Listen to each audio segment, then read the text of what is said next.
Life has a funny way of throwing unexpected things at you when you least expect them. That's exactly what happened to him on a Thursday evening that changed everything.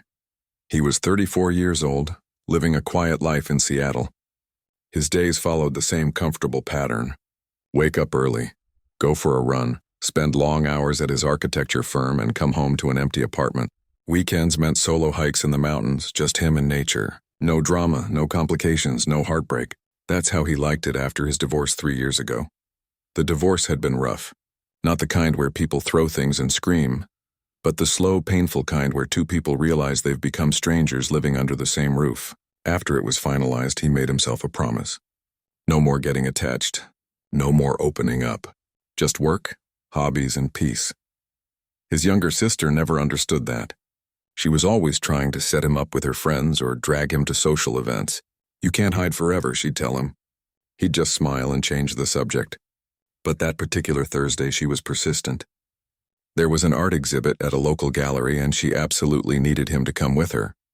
Something about supporting local artists and getting out of his bubble. He almost said no. He had blueprints to finish and an early meeting the next morning.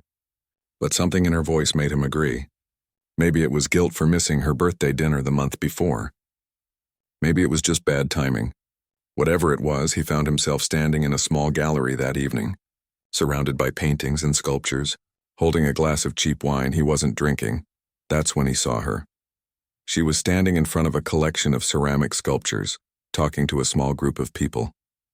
Her hands moved as she spoke, animated and full of energy. She was explaining the story behind her work, how each piece represented a different emotion she'd felt during a difficult year. There was something magnetic about the way she spoke, so honest and raw. He didn't mean to stare, but he couldn't help it. His sister noticed and elbowed him gently. "Go talk to her," she whispered. He shook his head. This wasn't why he came. But as the crowd around the artist dispersed, his sister practically pushed him forward. "Hi," he said, feeling awkward. "Your work is really beautiful." She turned and smiled. "Thank you. That means a lot. Are you an art person?" "Not really," he admitted. "I'm an architect. I appreciate beauty, but I usually work with buildings, not clay." She laughed at that, a genuine sound that made him relax. They started talking about the intersection of art and architecture, how both are about creating spaces and emotions.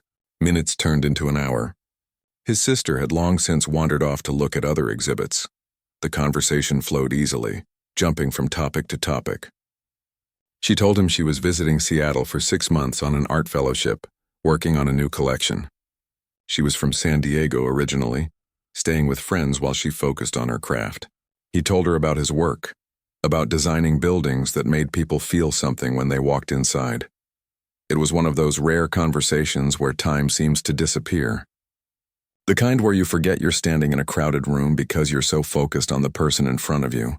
He felt something stirring inside him that he'd buried 3 years ago, something he'd promised himself he wouldn't feel again. Then he noticed it. A small diamond ring on her left hand catching the gallery lights. The world seemed to tilt slightly. Of course she was engaged. Why wouldn't she be? Someone this interesting, this talented, this easy to talk to. He felt stupid for not noticing sooner. She must have seen his eyes drop to her hand because she touched the ring unconsciously. "I'm engaged," she said simply. "My fiancé David is finishing his medical residency in California. He's a surgeon. That's actually why I took this fellowship here. We've been doing long distance for a while now, and 6 more months seemed manageable." He should have made an excuse and walked away right then. That would have been the smart thing to do. The safe thing. Instead, he heard himself say, "That must be hard being apart." She looked at him for a moment, something unreadable in her eyes. "It is, but we make it work. At least we're trying to." There was something in the way she said that last part, a hesitation that spoke volumes. But he didn't push. They weren't friends. They were just two people having a conversation at an art exhibit. The gallery owner announced they were closing in 15 minutes. He realized they'd been talking for nearly 3 hours. His sister had texted him twice asking if he was ready to go. "This was really nice," she said. "I don't know many people here yet. It's been kind of lonely, actually." He knew what he should do. Thank her for the conversation, wish her luck with her fellowship, and leave. Never see her again. That was the right move. The only move. "There's a great coffee shop a few blocks from here," he said instead. "Best coffee in Seattle." If you're free tomorrow morning, I could show you. Consider it a welcome to the city." She smiled, and his heart did something complicated in his chest. "I'd like that. Just as friends, though. I want to be clear about that." "Of course," he said quickly. "Just friends. Someone showing a visitor around the city." They exchanged phone numbers, and he left the gallery with his sister, who was grinning like she'd just won the lottery. "I saw that," she said. "You talked to her the whole night." "She's engaged," he said flatly. His sister's smile faded. "Oh, I didn't see a ring." "Yeah, me neither at first." They drove home in silence. He lay in bed that night staring at the ceiling, wondering what he'd just done. He'd invited an engaged woman to coffee. But it was innocent, right? Just showing someone around the city. People did that all the time. There was nothing wrong with being friendly, but he couldn't shake the feeling that he'd just stepped onto a path he wouldn't be able to walk back from. He'd felt something during those 3 hours, something he hadn't felt since before his marriage fell apart. Connection. Real, genuine connection. And she was engaged to someone else. He should cancel. Text her in the morning and make up some excuse about work. That would be the mature thing to do. But when morning came, he found himself at that coffee shop waiting. And when she walked in, smiling and bundling up her coat against the Seattle rain, he knew he wasn't going to walk away. Not yet. Maybe not at all. That was his first mistake. Or maybe it was fate. He still doesn't know which. The next 6 months were the best and worst of his life. That first coffee turned into lunch the next week. Lunch turned into walks around the city. Before he knew it, they were meeting 3 or 4 times a week, exploring Seattle together like tourists in their own city. He told himself they were just friends. She was lonely, far from home, and he was being kind. That's all it was. But somewhere deep down, he knew he was lying to himself. Every time his phone buzzed with her name, his heart jumped. Every time he made her laugh, he felt like he'd won something valuable. She told him more about her life in San Diego. She and David had been together since college, 8 years in total. They'd gotten engaged 2 years ago at a beach in Mexico, and it had seemed perfect at the time. But then David got accepted into a competitive surgical program and everything changed. "He's always at the hospital," she said one afternoon as they sat by the waterfront. "I understand it, I really do. Being a surgeon is demanding, but sometimes I feel like I'm engaged to a ghost. We go days without talking. When we do talk, he's exhausted and barely listening. I tell myself it'll get better after his residency, but what if it doesn't? What if this is just who we are now?" He listened, not sure what to say. Part of him wanted to tell her she deserved better. Part of him felt guilty for being glad she was unhappy. Both feelings made him hate himself a little. "Maybe the distance is making it harder," he offered.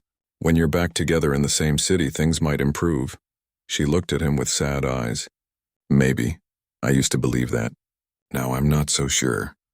They talked about everything during those months. She told him about growing up in a big family, the pressure to succeed, her struggles to make it as an artist. He told her about his failed marriage, how he and his ex-wife had simply grown apart, how scared he was of letting someone get close again. "You can't live your whole life afraid," she said gently. "I know you got hurt, but not everyone is going to leave." "How do you know?" he asked. She smiled. "I don't, but isn't that what makes it worth it? The not knowing?" He realized he was falling in love with her. It happened gradually, like seasons changing. One day he just knew. The way she pushed her hair behind her ear when she was thinking. The way she got excited about small things like finding a perfect shell on the beach or seeing a dog in a funny sweater. The way she really listened when he talked, like his words mattered. But he never told her. What would be the point? She was engaged. She was leaving in a few months. Telling her would only make everything complicated and messy. So he kept it inside, this growing feeling that threatened to swallow him whole. He noticed she called David less and less when they were together. At first, she'd excuse herself to take his calls. Then she started letting them go to voicemail. "I'll call him back later," she'd say. But sometimes she wouldn't. One evening, they were at his apartment. He'd invited her over to see the architectural models he was working on for a new project.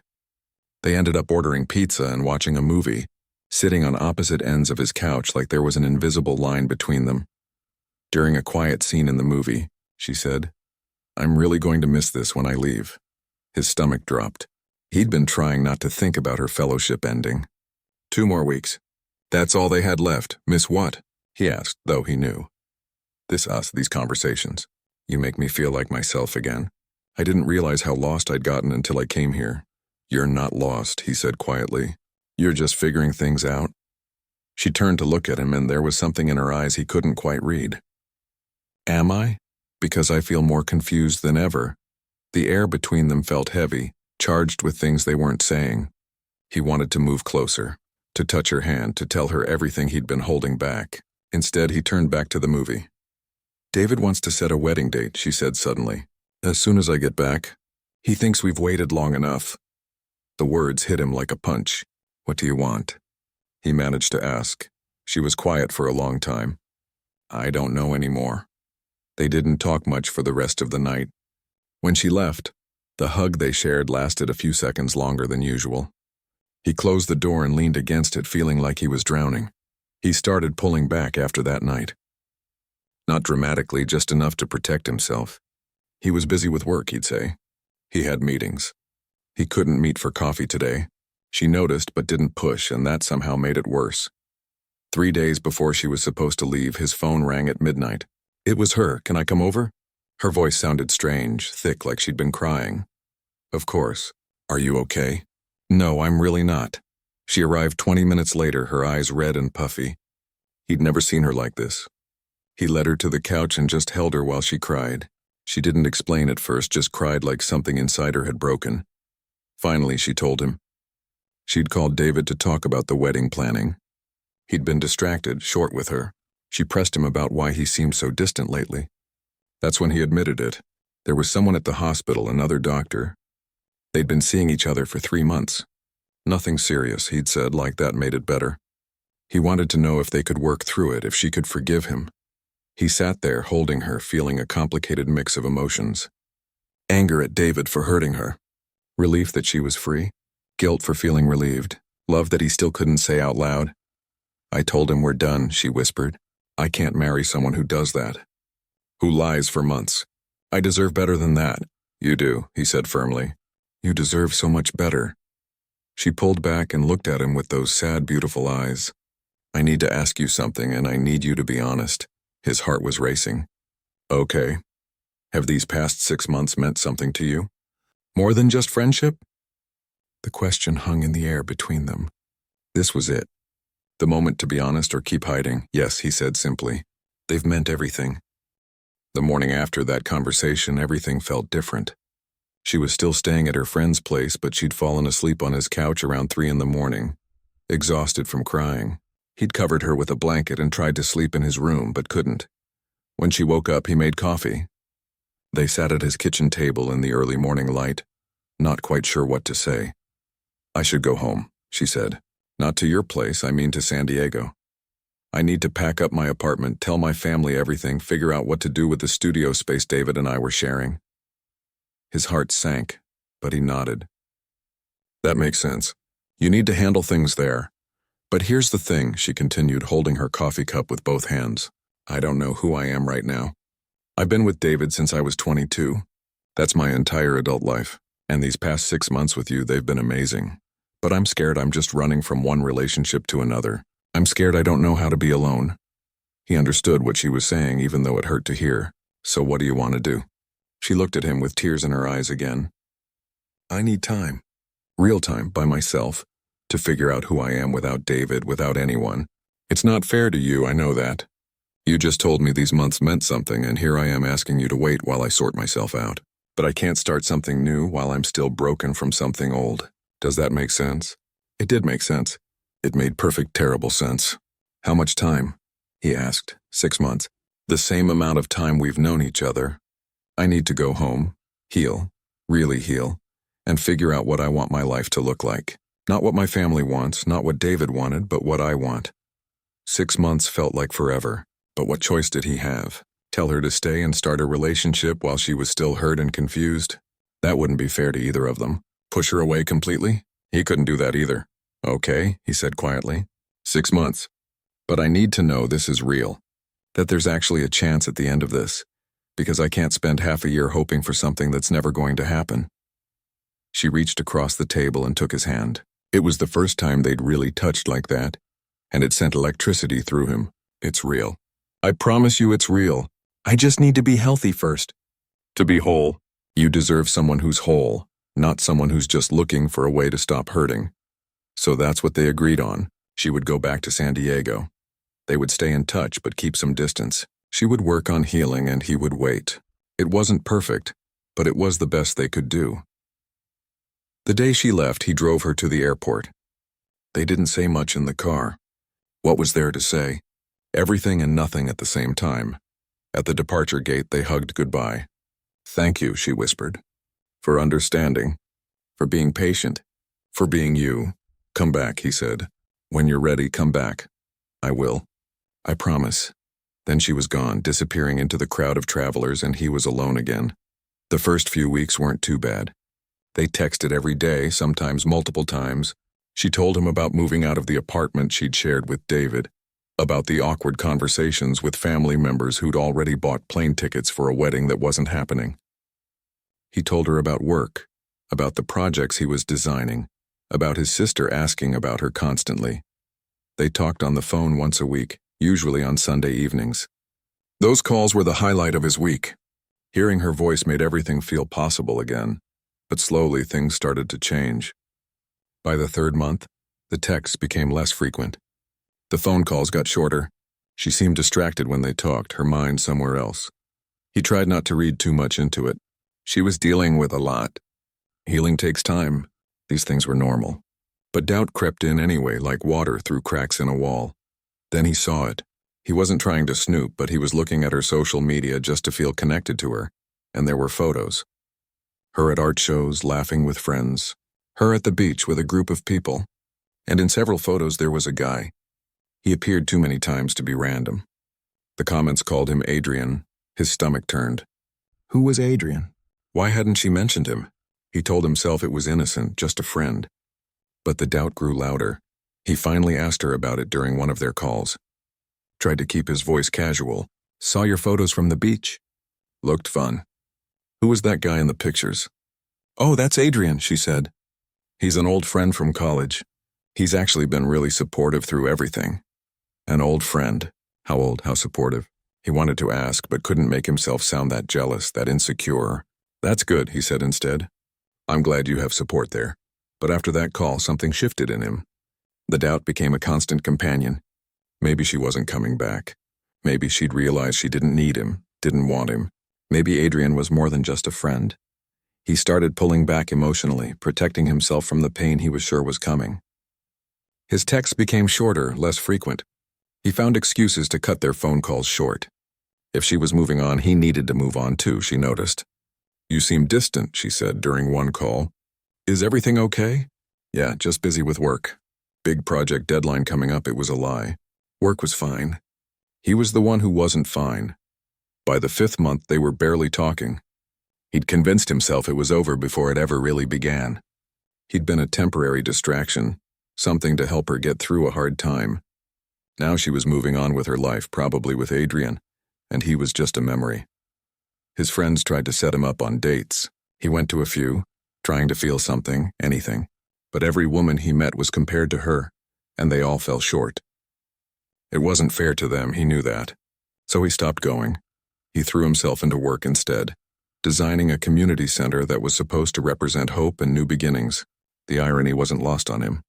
He was creating spaces for other people's fresh starts while his own life felt stuck in place. At night, he'd lie in bed and wonder if he'd made a mistake. Should he have told her not to go? Should he have asked her to choose him right then and there? But he knew that wouldn't have worked either. You can't force someone to be ready. You can't rush healing. The 6th month arrived. Their agreement was almost over. He waited for her to reach out to say something about coming back or meeting up. Days passed. Nothing. He checked his phone obsessively, hoping for a message that never came. Maybe this was her answer. Maybe silence was easier than rejection. He decided he needed to accept it and move on. He'd waited like she asked, but clearly things had changed. People change their minds. It happens. He needed to let go of this dream and build a real life. That's what he was telling himself when the package arrived at his office. The package was small, carefully wrapped in brown paper. His name and office address were written in handwriting he recognized immediately. His heart started racing before he even opened it. Inside was one of her ceramic pieces. Not just any piece, but one he'd never seen before. It showed two figures, abstract but clearly human, reaching toward each other across space. They weren't quite touching, but you could feel the longing in their outstretched arms, the desire to connect despite the distance between them. There was a note underneath. "I'm sorry I got lost for a while. I found my way back. Can we talk?" He called her immediately. She picked up on the second ring. "Hi," she said softly. "Hi, I got your package. I made that piece thinking about us, about these 6 months. I know I've been distant and I owe you an explanation." "You don't owe me anything," he said, though he desperately wanted that explanation. "Yes, I do. Can we video call?" "I want to see your face." They switched to video. She looked different somehow. Stronger. Her eyes were clearer, more certain. "I need to tell you about Adrian." She started, and his stomach clenched. "He's been a good friend, helping me through therapy and the hard days. That's all he is, truly. There was never anything romantic between us, not on my side anyway. But I realized I'd been using his friendship to avoid dealing with some hard truths." "What truths?" he asked. She took a deep breath. "That I was terrified. Terrified of making another mistake. Terrified that I'd jump from David to you and mess everything up. Terrified that I'd hurt you the way David hurt me. So I started pulling away because it felt safer. If I didn't let myself care too much, I couldn't get hurt. And I couldn't hurt you either." "But you did hurt me," he said quietly. The silence hurt. "I know. I'm so sorry. My therapist helped me see what I was doing. She said I was self-sabotaging because I didn't think I deserved to be happy after everything that happened. Like I needed to punish myself. And I was pushing away the one person who made me feel like myself." He felt tears in his eyes. "I thought you'd changed your mind. I thought I was just something to help you get through a hard time." "No," she said firmly. "No, you were never that. You were the person who showed me what real connection feels like. What it means when someone actually sees you and loves you for who you are, not who they want you to be." The word love hung in the air between them. "I spent these 6 months doing exactly what I said I would," she continued. "I went to therapy twice a week. I worked on my art. I figured out who I am without David, without anyone. And you know what I realized? I like who I am. But I also realized that being independent doesn't mean being alone. It means being whole enough to let someone in without losing yourself." "And are you?" he asked. "Whole enough?" She nodded. "I think so. Not perfect, I'll never be perfect, but healthy, ready, if you still want to try." His heart was pounding. I never stopped wanting to try. Even when I thought it was over, I couldn't let go. "Can I come see you?" she asked. "Next week? We can talk more. Figure out what this could look like." "Yes, please, yes." They talked for 3 more hours that night, making up for months of distance.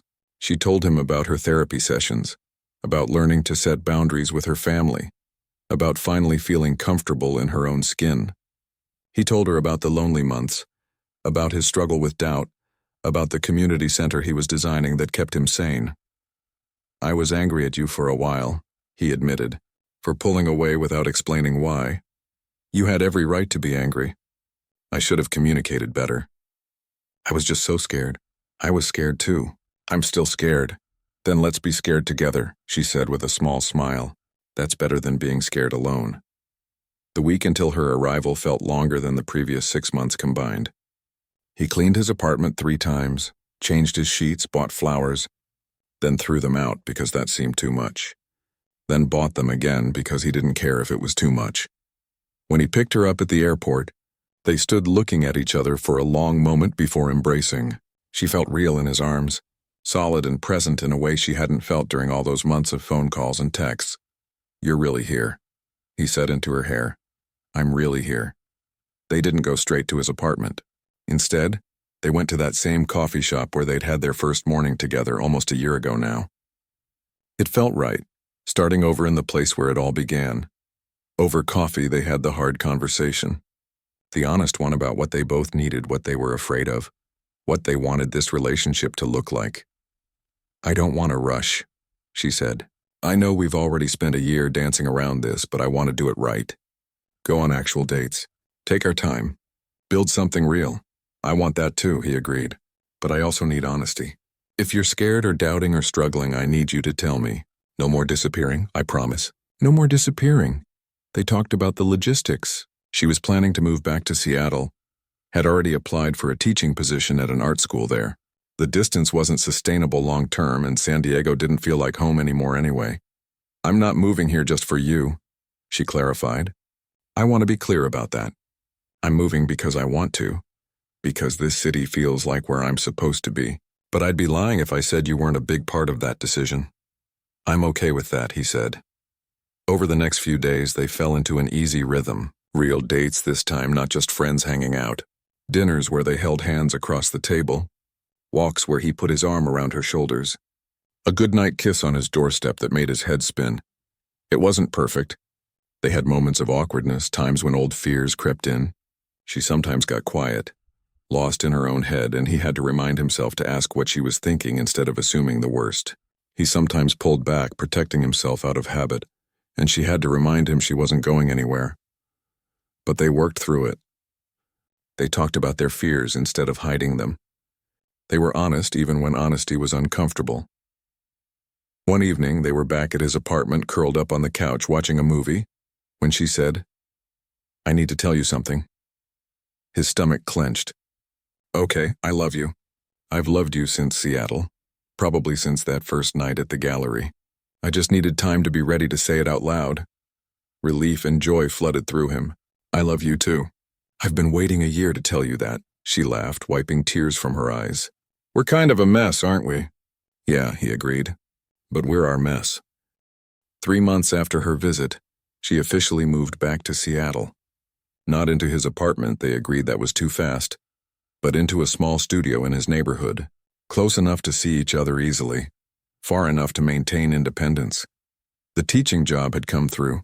She'd be instructing ceramic sculpture classes at a local art school, working with students who reminded her of herself at that age, full of dreams and uncertainty, trying to figure out if they could really make it as artists. He helped her move in, carrying boxes up 3 flights of stairs. Her friends from her previous fellowship came over with pizza and wine, and he got to meet the people who'd supported her during those 6 months in Seattle, before everything got complicated. "So you're the architect," one of them said with a knowing smile. "We heard a lot about you, more than she probably meant to share," she blushed. Okay, that's enough storytelling for tonight.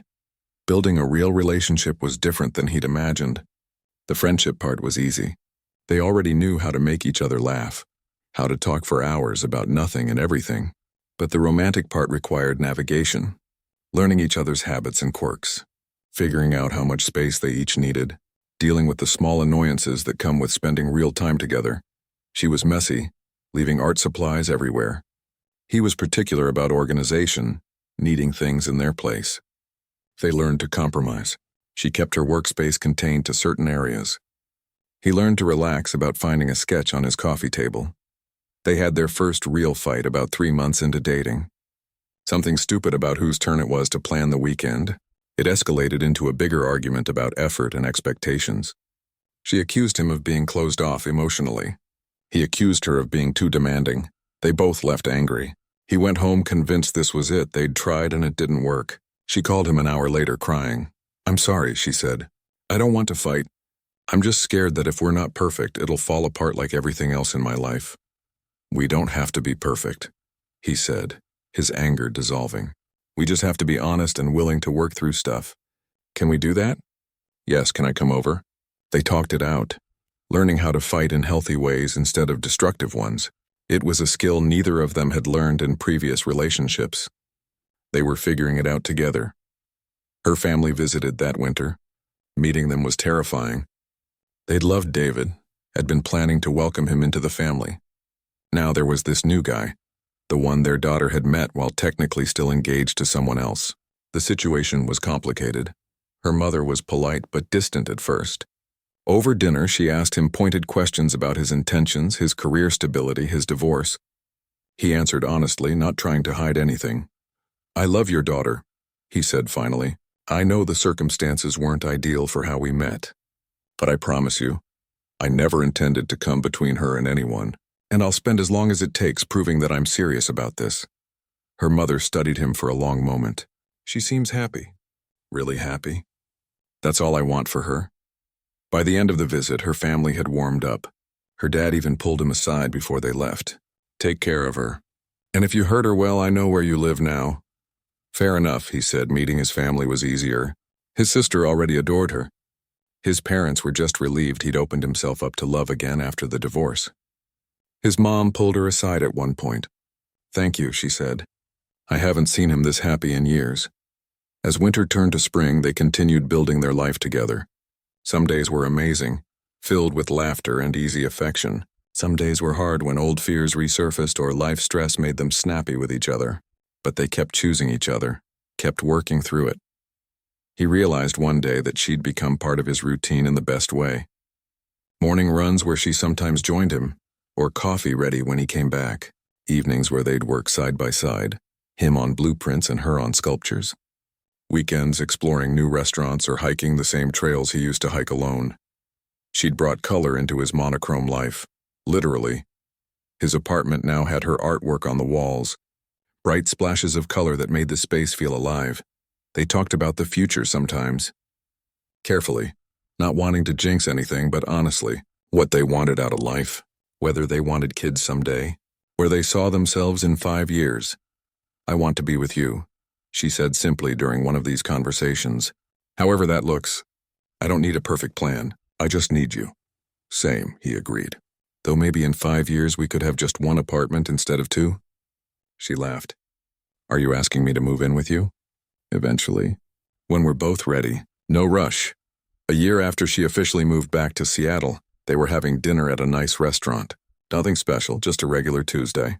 But he'd been carrying something in his pocket for weeks, waiting for the right moment. He realized there wouldn't be a perfect moment. Their story hadn't had perfect moments. It had been messy and complicated and required patience and faith. But it had been real. "I have something for you," he said as dessert arrived. "If it's another one of those architecture magazines, I swear," she joked. He pulled out a small box. Her eyes went wide. "Before you panic," he said quickly. "This isn't exactly what it looks like, or maybe it is. Let me explain." He opened the box. Inside was a simple silver ring with a small stone, not a traditional engagement ring. "I love you," he said. "I want to spend my life with you. But I know traditional engagement carries a lot of baggage for you after everything with David. So this is my promise, a promise that I'm in this for the long haul. When you're ready, if you're ready, for the traditional proposal and the wedding and all of that, just tell me. No pressure, no timeline. But I wanted you to know that's where I am. I'm all in." She was crying, which made him panic. "If this is too much too soon, I'm sorry. I just wanted you to know." "It's perfect," she managed to say. "You're perfect. Put it on me." He slipped the ring on her right hand. They sat there holding hands across the table, both crying a little, not caring who saw. "I'm all in too," she whispered. "Just so you know." They left the restaurant and walked along the waterfront, the same place where they'd sat a year and a half ago when she told him about her troubles with David. So much had changed since then. They'd both changed. "Do you ever regret it?" she asked. "The way we started? How complicated it was." He thought about it honestly. "Sometimes I wish it had been simpler, that we'd met at a different time, when you were single and I was more healed from my divorce. But then I think about all the growth we've both done because of those complications. The therapy you went through, the way I learned to be patient and trust. Would we be as strong now if it had been easy?" "Probably not," she admitted. "The hard stuff made us communicate better, made us really think about what we wanted." "Exactly. So no, I don't regret it.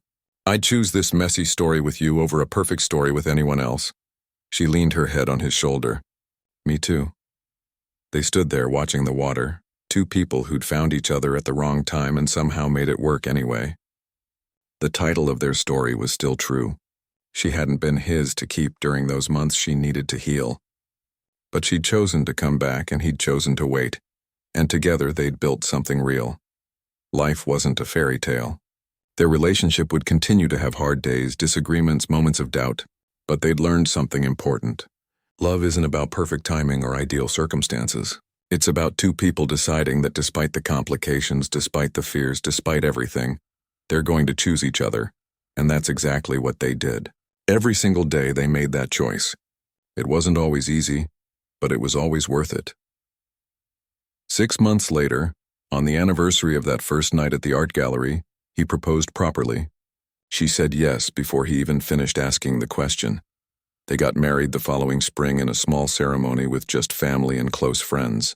Nothing fancy, just honest vows about choosing each other through the messy parts and the beautiful parts and everything in between.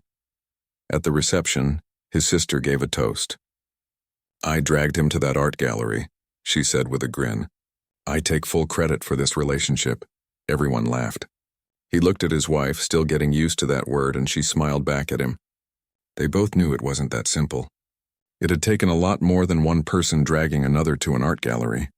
It had taken patience and growth and honest conversations and faith that sometimes the wrong timing can become the right timing if you're willing to wait for it. Their story wasn't conventional.